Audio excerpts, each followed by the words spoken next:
안녕하세요, 정비딜러 영범입니다. 미니에 대해서 간과하시는 부분이 좀 몇 가지가 있는 것 같아서 좀 말씀을 드리려고 영상을 촬영을 하게 됐습니다. 미니 하면 고질병, 잔고장이 많다라고들 많이들 말씀을 하시잖아요. 근데 그게 어떤 부분에서 문제인지, 어디가 고장이 많이 나는지, 중고차를 구매를 하실 때 어떤 부분을 많이 주의를 하셔야 되는지 오늘 영상에 담아보도록 하겠습니다. 끝까지 시청 부탁드릴게요. 첫 번째로 말씀드릴 부분은 가장 유명한 엔진 밈입니다. 이게 이제 가솔린 엔진인데도 불구하고 디젤 엔진처럼 막 진동이 느껴오거나 그런 경우가 굉장히 많아요. 그걸 먼저 보는 방법은 시동을 걸고 그냥 핸들을 진동이 얼마나 심한지를 비교를 해보는 건데, 보통 전륜구동 방식의 국산차들만 해도 10만에서 15만 사이에 교환을 많이 하거든요. 근데 미니는 5만에서 10만 사이에는 무조건 교환을 해야 된다고 생각을 해주시면 되는데, 중고차 구매하실 때 국산차는 한 2~30만원 내에서 미미 3종 세트라고 하죠. 엔진 미미, 미션 미미, 중간에 롤로드 브라켓, 이렇게 3종 세트를 교환을 할 수가 있는데, 수입차는 그냥 기본 한 4~50만원 깔고 들어간다고 보시면 돼요. 이 차량 가격이 1000만원 중반대까지 좀 다양하게 형성이 되어 있는데, 시작하자마자 50만원 투자해서 완전 새 차가 되는 게 아니라 그냥 미미 하나만 교환해도 50만원이란 비용이 나갈 수 있기 때문에 중고차 구매하실 때 꼭 한번 확인을 해 보셔야겠죠. 엔진 미미 정도만 좀 간단하게 눈으로 확인하는 방법 말씀드릴게요. 네, 이쪽이 이제 엔진 미미인데, 여기는 이제 다 금속 재질이고 여기 안쪽이 다 이제 고무 재질이거든요. 요 위에 부분이 고무랑 브라켓이랑 떠 있는 공간이 많으면 많을수록 이미 많이 주저앉았다는 거거든요. 심할 경우에는 고무에 크랙까지 가 있는, 아니면 찢어져 있는 경우가 눈으로 보일 수 있기 때문에 이 부분도 구매를 하실 때 꼭 한번 확인을 해 보셔야겠죠. 그 다음에는 엔진룸 보세요. 어디 손가락 하나 들어갈 틈이 없습니다. 너무 꽉 차 있죠. 엔진에서 발생되는 열을 어느 정도 식혀줘야 돼요. 차체는 큰데 엔진이 작다 그러면 출력은 작을지언정 공기순환이 잘 돼서 냉각 효율이 굉장히 좋단 말이에요. 근데 이런 차량들은 작업성도 안 좋고 냉각 효율도 안 좋아서 열을 되게 많이 받아요. 열이 많이 받으면 고무 가스켓이나 금속 재질이 열 변형이 올 수 있어서, 원래 이렇게 딱 달라붙어야 되는 게 금속이 열 받아서 열 변형 때문에 이렇게 벌어졌다. 그럼 요 사이로 누유가 되기 시작하는 거예요. 미니는 특정 부위에서 누유가 잘 되는 게 아니라 거의 모든 부위에서 누유가 좀 다른 차종에 비해서 많이 발생한다, 이렇게 봐주시면 좋을 것 같아요.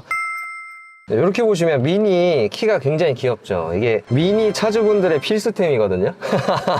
이것도 이제 차량 판매할 때 같이 껴서 판매를 하도록 하겠습니다. 너무 이쁘죠?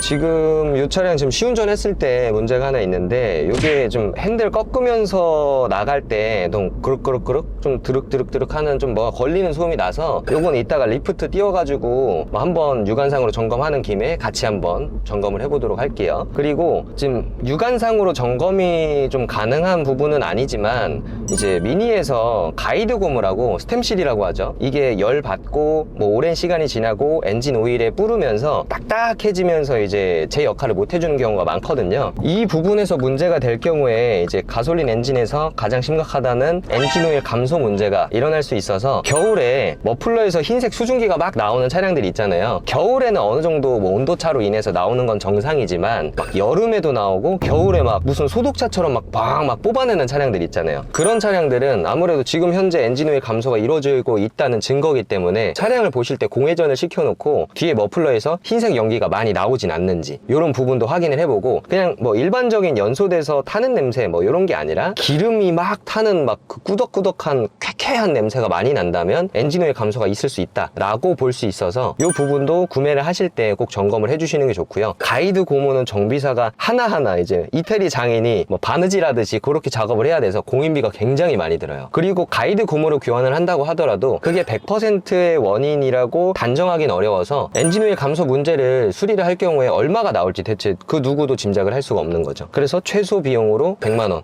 많게는 그냥 보링도 해야 될 수 있기 때문에 500만원, 600만원, 700만원도 충분히 수리비로 나올 수 있어요. 이 차량 가격이 1000만원 초반인 걸 감안을 하면 굉장히 큰 수리비이기 때문에, 이런 부분도 구매하실 때 굉장히 주의를 하셔야 된다, 이렇게 봐주시면 됩니다. 영범아, 근데 미니 고질병 중에 네. 미션도 되게 이슈가 많지 않아? 미션도 이슈가 굉장히 많은데, 지금 이 차량은 이제 3세대거든요 2018년형인데 이 차량은 이제 IC 미션이 들어가서 얘는 고질병이 없어요. 근데 1세대, 2세대 이쪽에서는 CVT 미션도 들어가고, CVT 미션이라는 구조 자체가 전 제조사 다 통틀어서 이렇게 내구성이 그렇게 좋지 못하거든요. 그리고 이제 CVT 미션은 대부분 10만에서 15만 킬로 정도 주행을 하면 오버홀을 해야 된다, 보링을 해야 된다, 이런 느낌으로 많이 얘기가 나오고 있고, 제 주변에서도 마찬가지로 이런 부분에서 문제가 문제가 있다라는 얘기를 많이 들었어요. 그래가지고 웬만하면 뭐 미션 이런 거 다 포함해서 3세대 이후로 무조건 보셔야 되지 않을까 싶습니다.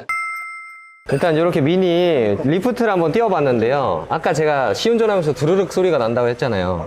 이런데 이렇게 보시면 이제 이쪽 반도에서 등속 조인트 반도에서 구리스가 새어 나와가지고 막 다 튀어 있죠. 구리스가 이미 많이 새어 나온 상태에서는 안에 관절이 무리가 없다면 그냥 이제 부트만 교환을 해도 되겠지만 이 부분도 안에 관절이 다 마모가 되고 나서 발견을 했다면 통째로 교환을 해야 돼요. 근데 이제 국산차는 1, 20만 원이면 되지만 수입차는 그냥 기본 50만 원이에요. 이것도 부트만 교환하는 것도 30만 원 정도 들어가기 때문에 이런 부분들도 꼭 리프트를 띄우면 딱 보이거든요. 그리고 나머지 뭐 누유가 있는지 없는지 이렇게 또 뭐 이제 밑에 긁은 부분은 없는지 쭉 점검을 하시고 이쪽으로 넘어가시면 아까 뒤쪽에서 머플러 말씀드렸던 거 있잖아요. 이쪽에서 흰색 연기나 검정색 매연이 많이 나왔던 차량들은 머플러에 다 쌓이게 돼 있거든요. 그래서 뭐 오염이 조금 되어 있는 건 상관이 없지만 막 시꺼멓게 아니면 막 뭔가 막 엄청 많이 묻어 있어요. 그럴 경우에는 중고차 구매도 고려를 해주시고 이렇게 밑에서 이렇게 보는 것보다 위에서 눈높이에 맞춰서 리프트 띄운 다음에 보는 게 더 잘 보이기 때문에 이렇게 리프트 띄워서도 말씀을 드렸습니다. 오늘은 이제 수입차 미니에 대해서, 미니가 이제 장고장 고질병이 많다고 하잖아요. 그래서 미니 구입하시는 분들이 이제 겁을 먹고 계신 분들이 많은데 중고차 구매 이렇게 제가 오늘 말씀드렸던 부분 참고해 주시면 실패하지 않는 중고차 구매 하실 수 있으니까요. 오늘 영상 이렇게 참고해 주시면 좋을 것 같고요. 앞으로도 좋은 영상으로 계속 찾아뵐 예정이니까요. 구독이랑 좋아요 눌러주시고 많은 시청 부탁드리겠습니다. 감사합니다.